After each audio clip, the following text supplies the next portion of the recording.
Hey guys, so kagising ko lang, ga-unbox tayo. Buti na lang dumating yung order ngayon. Dapat kahapon pa si ibang rider yung nag-deliver pero Shopee Express pa din. Bali si Kuya Jan, si Kuya Dennis kasi kahit hating kami nagde-deliver yun. Pag nakita mo out for delivery na ng alas 2, mga alas 9, alas 8 nandito na si Kuya Jan. Kahapon na sa kanya na to, hindi niya na-deliver. Nagdesisyon siya na hindi ko daw kinuha. Wala, ako daw nagpa-sked. Pero okay lang yan. Sige, walang problema. So, ngayon lang yan na-deliver. So, ayun na nga. Nakalagay doon sa title. Unbox tayo ng speaker. Yes, first time kong bumili ng ganitong item. So, nung nakita ko siya, actually nakita ko yung BS05. Sabi ko, pwede na to. Pinantapat pa nila doon sa JBL Go 3. Malakas yung BS05 pero mas realistic yung tunog ng JBL Go 3. Tapos nakita ko yung JBL Go 4 Ultra. Sabi ko wala akong pera. Next time na lang. So ito, may reason kung bakit ko binili to. Kasi may aux din siya. And portable. So para unbox na natin. So yun na nga. Para mag-unbox na tayo. Ito na yung item. Mukhang maayos naman at mukhang may bubble wrap. Bubble wrap. So, kalikutin na yan. So, yun nga, nakita ko to sa online. I mean, yung kamag-anak niya. 5th generation niya yung nakita ko na kinukompare sa JBL Go 3. Actually, ngayon ako na gawi sa realm ng mga tao dito, mga Bluetooth speakers. So, first time ko to. Nakita niyo ba? Yan. Okay. So, yun nga. Kaya ako siya binili kasi kapag magnonood kami ng movie dito sa sala, hindi na kami makikinig sa default speaker ng computer. So ngayon meron na siya nito, dito na kami rekta manonood or makikinig, and hopefully malakas siya. So kaya ako nabanggit kanina yung sa aux cable niya, kasi kung hindi ba kami mag-bluetooth baka mag-aux cable kami. And sabi dito is 10 watts daw yung power capacity niya. So ito yung tsura niya after natin ma-unwrap. Nakalagay pa dito na parang ano yan, check natin yan. Kita niyo ba? Yan, sabi Aurashare PS18 portable Bluetooth speaker, black, one piece. Goods. Alright, goods. So yan, blend na natin yung pag-unbox. Nakita ko lang sa inyo kung gaano ka-secure yung item. So far so good. By the way, deliver to ng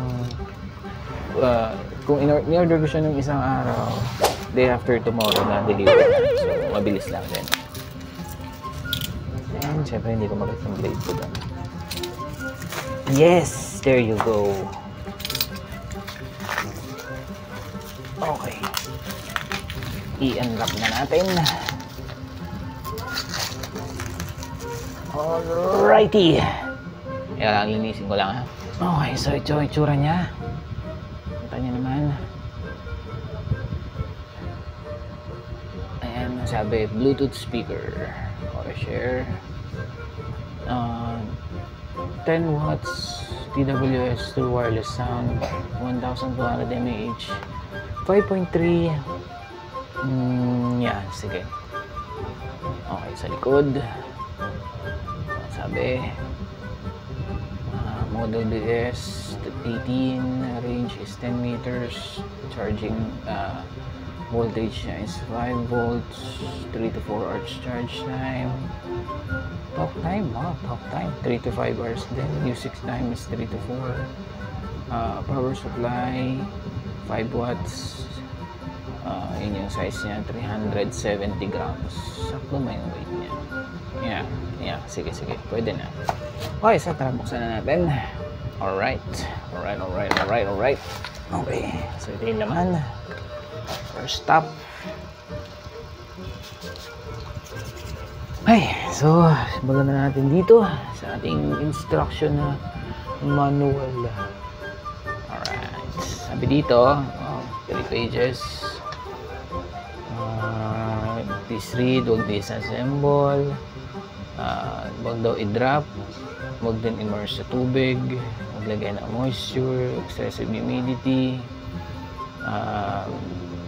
ano pa, always clean with dry cloth, plug, charging cord pagka hindi na daw ginagamit, remove yung cords, extreme heat, direct sunlight, baka daw masira yung battery. So ang kasama daw niya ay Bluetooth speaker, USB cable, manual. Ito yung iba pang specs yung nabasa natin sa labas kanina. Pause nyo na lang kung gusto nyo. Basic product function, sige, silipin na rin natin yan. Pwede nyo skip to, lalagyan ko naman ng chapter ito. Wireless binding, power saving, super bass, sige, ano to, enhanced free calling function, talaga, so may mic siya. Tapos pwede daw mag-play yung music ng 3.5mm audio jack. So built-in lithium battery. When charging, red light is always on. Pag full, red light goes out. Okay, so yun yung mga indicator natin pag nag-charge tayo. Again, skip nyo na lang kung hindi nyo trip magbasa nito. Old school kasi ako eh. So kailangan natin yan. Under condition, Bluetooth mode, no connection, TFU, mag-automatic discharge, mag-automatic off siya after 10 minutes. Ito naman sa quick how to use, setup nya, long press, 3 seconds, magpa-power on and off,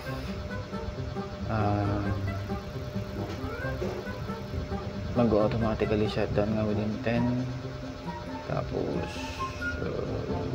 connect mo lang sa phone. Okay, TWS interconnection function, after 2 machines are turned on, press power button, conversion. Okay. May control din pala sa ano to eh, RGB light eh. Pala hindi ko nabanggit yan ha. Okay, charging. Okay, ito kailangan natin ito. 5 volts current to 1000 mAh. MA lang pala. So bali 5 watts na yan. If battery power is low, the speaker will have a voice reminder every 25 seconds. So nakaka-irita yun. I-remind ka every 25 seconds. Uy, lobat na ako. Charging time. And malalaman natin kung may nagsasalit ng Chinese dito. Ito pa. Tingnan natin ito. Working instructions. Okay. So, ayan. Wait lang. Yung special buttons dito. Sobrang liit na eh. Ewan ko mababasa pa ba natin ito. Yeah, sobrang liit na. Pero hopefully mabasa. Or i-post nyo na lang ha. So, yun na. Binigyan ko kayo ng medyo mahaba-habang lecture doon. Sensya na kayo. Kailangan natin yan. So, ito yung aux cable. Kita nyo ba? Nag-auto-focus yung camera ko. Yan. Aux cable. Okay. Patulala ako doon. Okay naman yung aux cable niya. Siguro mga ilang inches lang din to. And then ito yung USB charging cable.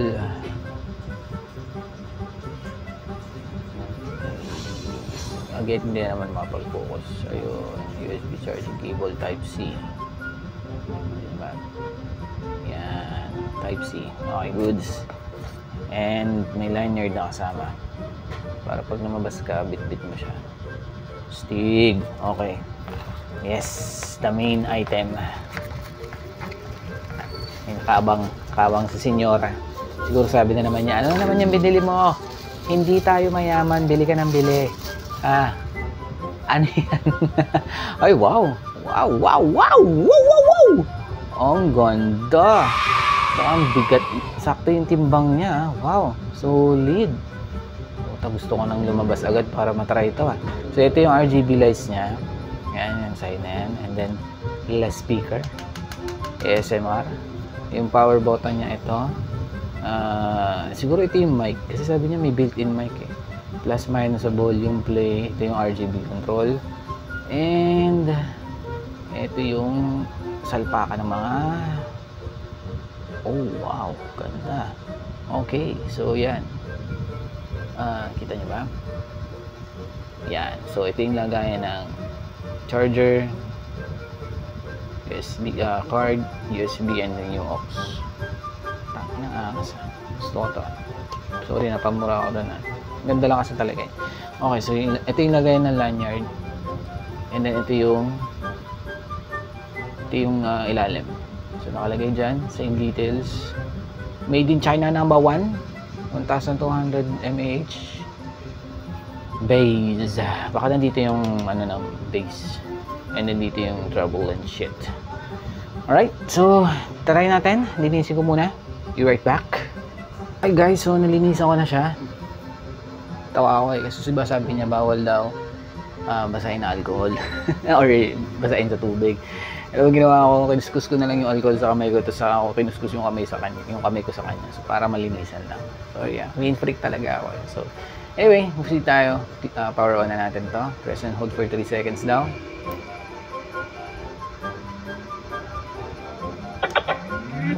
Shit, putragis. Damn, ito sa R2 dito, nagbabibrate pa nung binuksan ko. Nakamax yung volume. Ang ganda, angas patayin ko yung ilaw kung makikita natin. Okay, so yun yung itsura niya pag walang lights. I mean, walang lights and then may RGB lights. Tsaka angas sige. Explore na muna natin itong RGB lights. Diba sabi niya ito yung button pag babaguhin mo yung setting. So, tingnan natin kung anong mangyayari pag pinindot natin ito. Okay, so nag-iba. Wow. Okay. Kaya naman. Sige, baguhin pa natin. Okay, pure red. Ooh, wow. So, yung kanina yung lang, subtle lang. Ayoko niyan. Ano ba yung kanina? Daming setting dito. Angas Ayan. Actually, na-lose track na ako kung alin yung alin eh. Ang dami Ito, okay na ako dito. Mukhang ito yun eh. So anyway, balik tayo sa liwanag. O, diba? So, naka-on na siya. Hindi ko alam kung gaano kalakas yung volume kasi i-prepare ko pa. So, pair natin sa phone ko. Sorry magulo yung gamit. Sige, dadaling ko kayo sa gulo. So, yan. Ito yung phone ko na sira na. So, try natin i-pair. Sabi sa inyo, ito yung phone ko na nadali ng yung Poco ko na nasira. Poco phone ko na nasira pala. So, Bluetooth, more settings, more menus. Hanapin natin yung ano magpangalan niya. AuraShare BS18. Kita niyo ba? Okay, yan. So, ewan ko kita niyo. Sana kita niyo. Yan. AuraShare BS18. So, i-click natin yan. Temporary lang. Kasi, hindi ko naman talaga i-prepare dan. Wow, okay na rin yan. So, ngayon, may 90% siya na battery. Test lang. Kasi yung Infinix ko ang nag-record. So, try natin mag-play ng sound. Siyempre, walang copyright. Wala tayo ng YouTube-ness. Ano bang isa-search natin dito? Sige, hanap tayo. Okay, free copyright music tayo. Try natin tayo.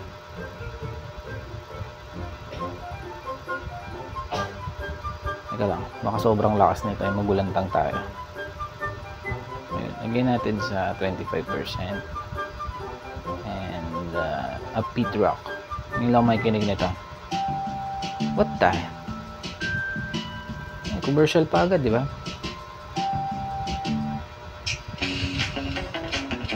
Okay. Ano sabi niya? Lagay ko yung mic.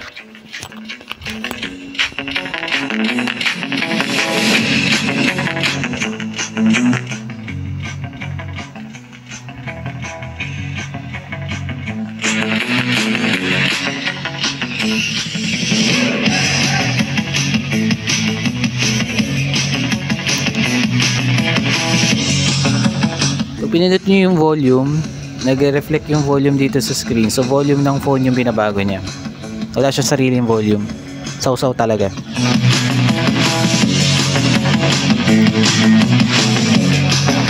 Shit, ang lakas.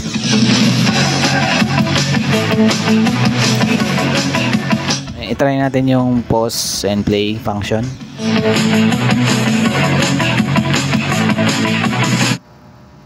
Damn! Nagana siya. Okay, play natin.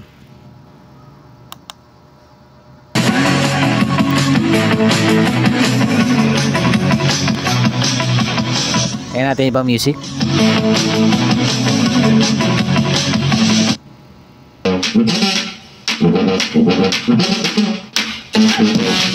Sorry, may commercial. And may commercial pa rin. Walang katapos ang commercial. Ayun, skip ad.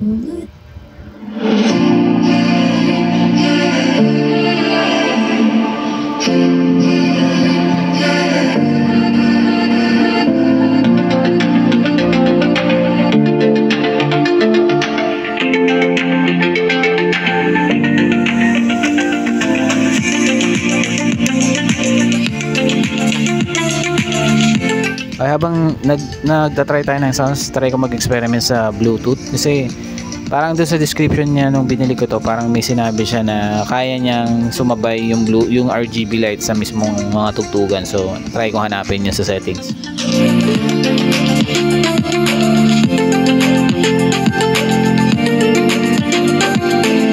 I think ito na yun. Try natin yung pause kung titigil din yung light. Yes, confirm. Okay, try ulit natin i-play. Ha! Totoo nga.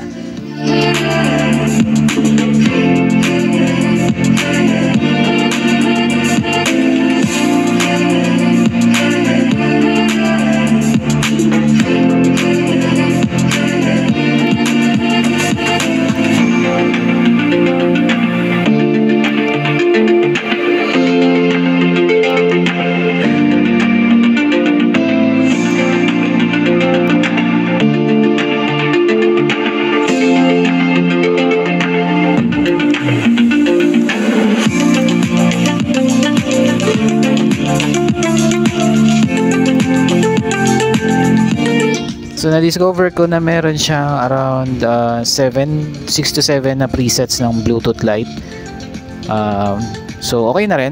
Maganda na yun. 7 styles.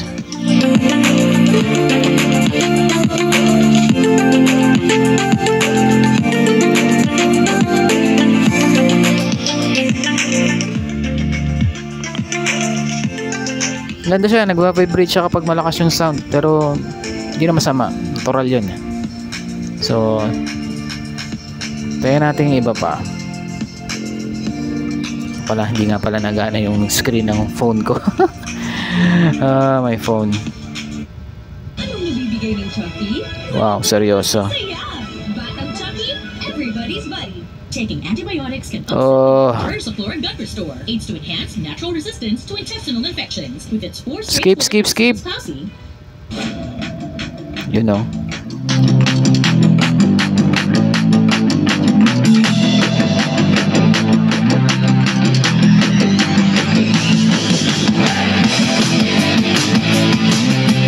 Yeah, pwede na.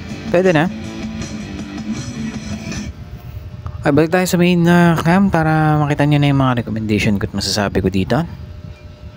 So, anong masasabi ko sa product na to? Recommendation ko is kitang-kita nyo naman, ito yung actual size niya. Kaya ng isang kamay. Actually, parang kasing laki siya ng BS05. I think, nakalagay naman dito BS18. So, hindi ka niloloko ni seller. Pero kung makikita nyo yung BS05 kasi parang same ng itsura nila. I think yung pinagkaiba lang nila is may Bluetooth na, may RGB lights na kasi ito. And naka 5.3 na din na Bluetooth version to kasi yung 5 naka 5.0. And I think meron din itong mic function kasi may dalawa siyang ano dito, and then nakalagay dun sa instruction pwede mong iba yung music time sa talk time niya. So not sure, ewan natin ha. Siguro pwede ko tong gawa ng pwede ko tong gawa ng parang shorts para lang ipakita natin yung function ng mic niya. It's either mga gamit mo to sa sa kay Siri siguro, or sa Google Assistant mo, kay Folax, kung sino man yung ginagamit mo sa Gemini, or kung may tatawag sa'yo, siguro ito mga gamit. So isipin mo na lang kasi sinesermonan ka ng nanay mo gamit to, tapos naka-volume pa, baka di ka man nagugas ang plato, ba't di ka pa nagbabayad ng tuition mo, Diyos ko po, ay nga pala, pansin ko yung branding niya is simple lang din, Aurashare, hindi katulad na ibang brands na naka-Balandra yung pangalan nila. Unless kung JBL ka, di ba? JBL solid yun, ang ganda eh. Ganda naman kasi yung product nila. Kaya rin maganda kasi mahal, I think. Well, I mean, yung JBL Ultra kasi nasa 2.1 ngayon. Yung JBL Go 4 Ultra is nasa around 2.1. Yung Go 3 is nasa 1.7. Yung Go 4 na default lang is nasa 1.9. So, depende sa'yo kung ano yun. Pero para sa akin, mahal yun. Pero sa iba siguro budget friendly yun. Pero whatever. Ito naman kasi legit budget friendly kasi nasa 700 lang to. Again, post ko na lang din yung price yan para makita nyo kung talaga kung magkano. And magkano yung nakuha ko siya nung time na binili ko. So yun na nga, sa sound quality, okay na siya eh. I mean, okay na siya sa akin. Kung narinig ko kasi yung review ng JBL ay ng Aurashare BS05. Tinapat nila sa JBL Go 3. Yung pinagkaiba lang talaga nila, mas buo yung, mas totoo yung tunog nung JBL Go 3. Itong kasi itong BS05 yung kinompare nila, malakas siya, mas malakas yung tunog niya, pero parang hindi siya ganun ka realistic. Ito, kung i-compare mo naman to sa BS05, mas malakas din to. And hindi ko lang makita masyado yung comparison kung sino yung mas realistic sa dalawa, pero malakas din siya eh. Maganda siya. Nag-vibrate pa nga nung pinlay ko, di ba? So, siguro good deal na rin. So, kung kukuha kayo ng ganito at interested kayo, dito na kayo. Huwag na kayong pumunta doon sa BS05.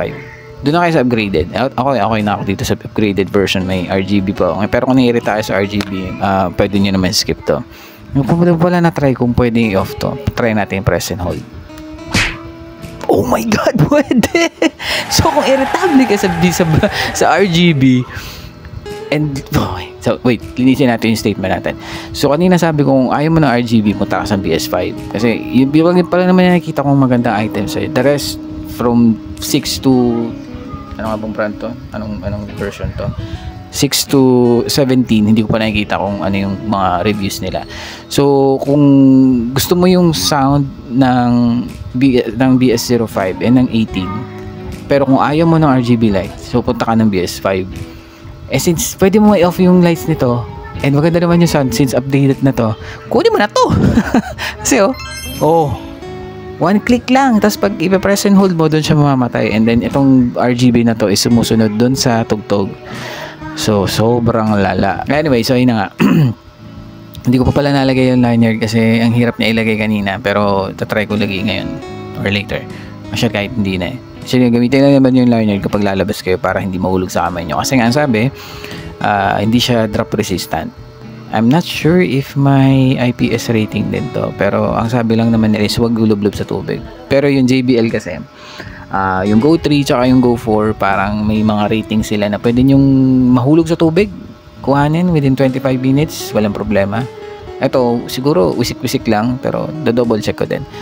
So anyway, yun na nga, masasabi ko dito sa JBL nangangarap sa BS.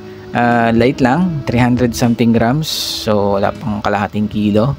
And pwede mong bitbitin, 10 meters ang range, and maganda ang build quality. Sana lang tumagal, no? Kasi yung kukunin ko sana na isa na BS something yung pahaba, na makikita mo talaga yung mga speaker dito sa side, tapos pag nag-play ka, nagpa-vibrate.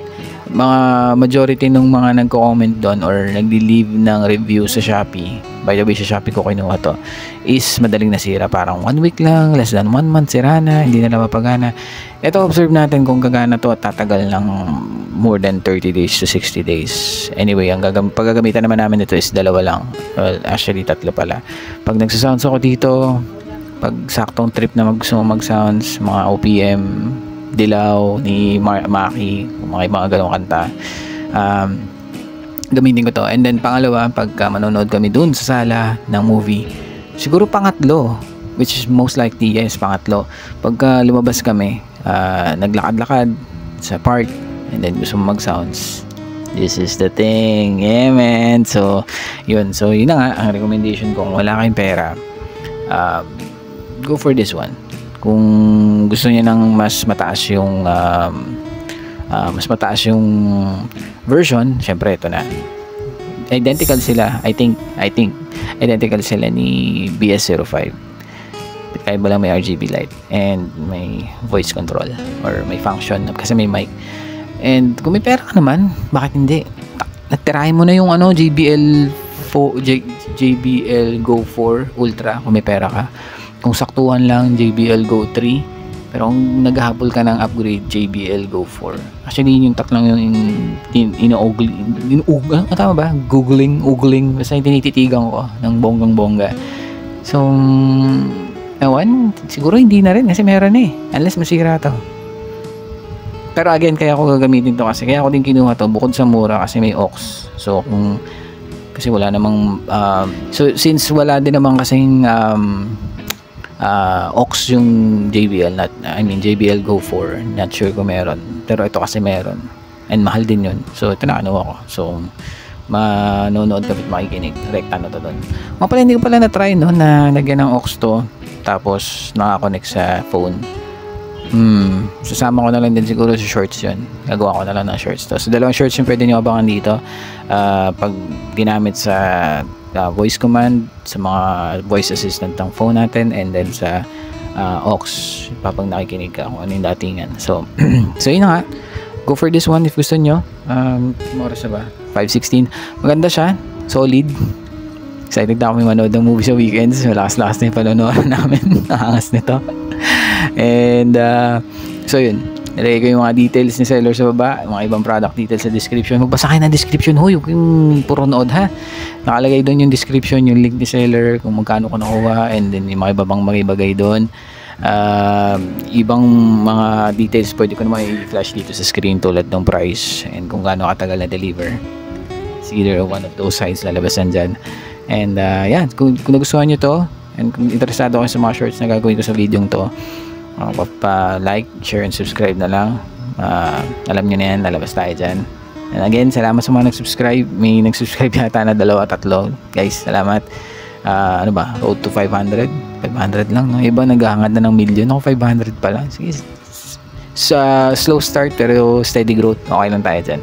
So yun na nga, guys. Salamat sa mga nanood. Paalam.